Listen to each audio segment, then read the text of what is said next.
Look at how excited he is. Hi, baby. He's like, Mom, can you just give me the treat?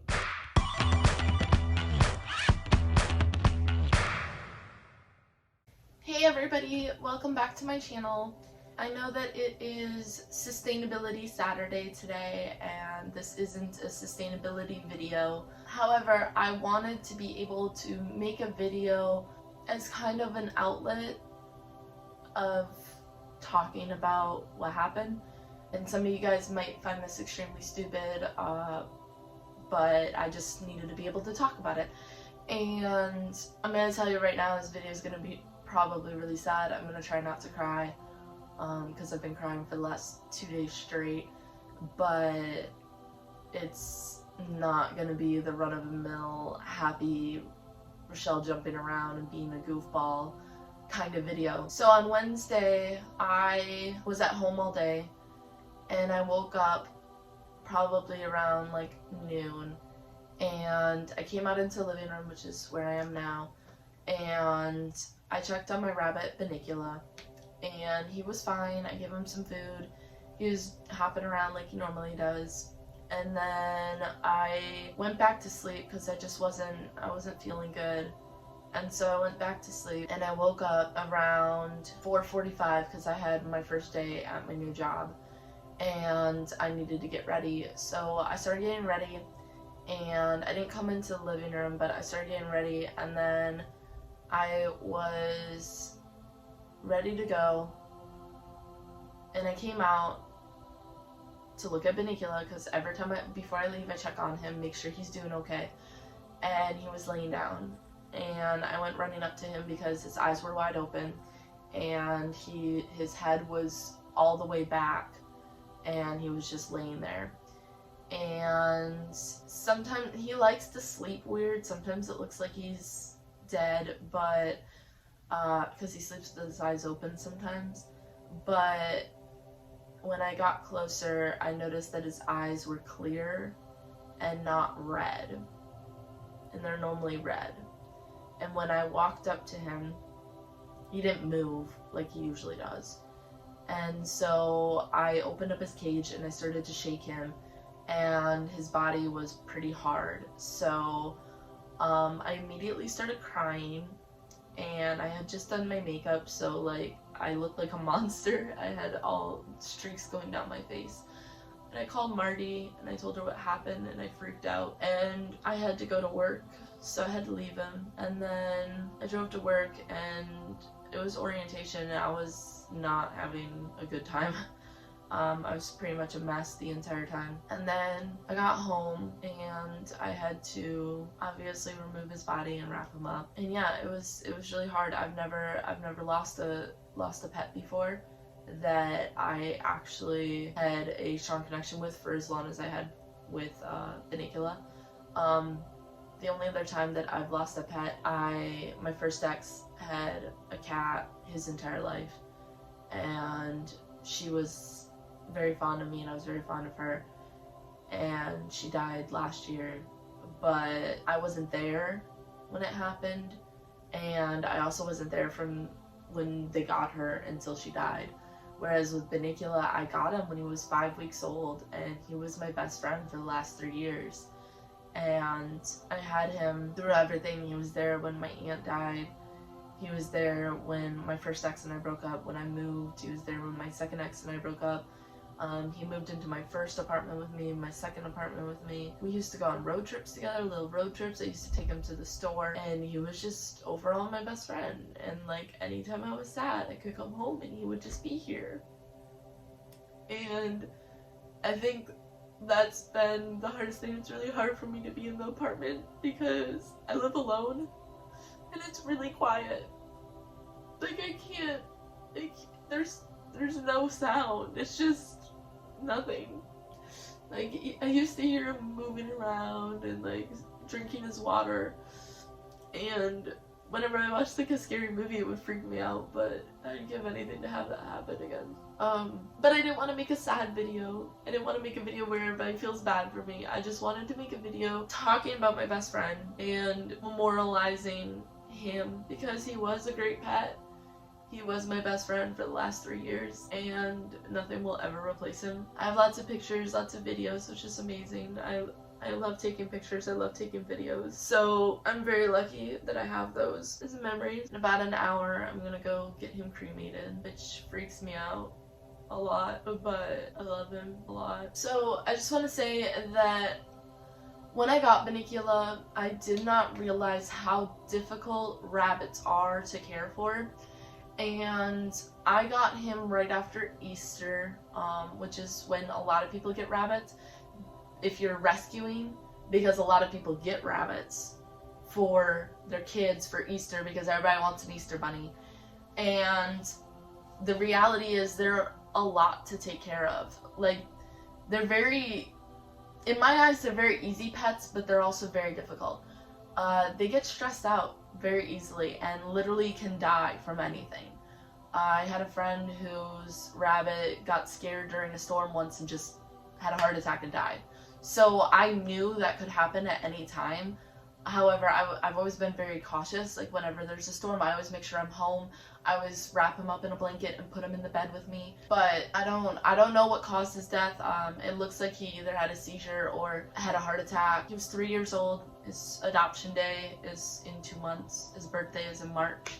So he was really close to being 3. But again, rabbits are very difficult to care for. They can live 8 to 10 years in captivity if you care for them correctly. They're very sensitive creatures. They cannot throw up, so anything that you feed them, it has to go through their GI tract, and sometimes that can kill them. So I guess I don't know what I'm trying to say here, but if you are thinking about getting a rabbit, because I know that the videos I'm about to show you of Bunnicula are the cutest ever, just make sure you really think about it before doing it. I didn't even realize how difficult they are to care for until I had received him. That being said, he was such a caring rabbit, and like, I left him with Marty and April when I went to Wisconsin recently, and they were texting me and they're like, he's literally like a puppy, and that's what he was. He would, every single morning I would get ready for work and I'd open up the cage and let him run around with me, and he would follow me in every room. Like, I'd go in the kitchen, make breakfast, he'd follow me. I'd go into the bathroom and brush my teeth, he'd follow me. He would follow me everywhere, and then when it was time to go, he would jump in his cage and that was it. I'd give him a treat and I'd have to leave. But he was very caring and very loving. He would lay with me if I was feeling sad. He would lay next to me. I used to take him out on car rides. He loved car rides. So I'd take him out on a car ride and take him to the park or take him to PetSmart so he can see things. He got very skittish around people, so I had to be very careful because again, if they get scared, they can just die. And there was this one time he went into shock and I freaked out and I didn't know what to do. But I just started whispering to him and holding him, and he was fine. I took him to meet Santa. I took him to get some pictures with the Grinch and another Santa. I did photo shoots with him all the time. He was very photogenic, and he would sit down and just sit for the pictures because he knew that I was taking them. I used to take him on his harness and take him on walks. And it was really hard because after he died, I felt like I was a bad bunny mom. And I kept saying that to my family. And they were like, no, look at everything you did for him. Like, most rabbits stay in their cage for their entire lives. You took him on his harness. You took him out and gave him treats. You let him run around the apartment. And I was like, you're right. So I love Bunnicula to death. I thought I was gonna have him forever. I had talked about how he was gonna be in my wedding and what I'm gonna do when I move into another apartment, because I have a rabbit and I have to be careful, make sure I can move into an apartment. That when I went to the Peace Corps, I was gonna have to find somebody to take care of him, and that when I come back, he would be really old and might not be alive anymore. And like, I had him in my plans for the rest of my life. Like, I thought I was gonna have him well into my 30s. So this has been really rough. I'm sorry if this just seems like I'm just talking. I mean, that's what all my videos are, but I just wanted to be able to talk about him and memorialize him and spread stories of joy that he brought me and all my friends. So I'm gonna get ready to go. I have my appointment in a few hours to go get him cremated. So I will see you guys whenever I post. I hope you guys enjoy these videos of my best friend. And yeah.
ain't been a scared mommy. You're my best friend.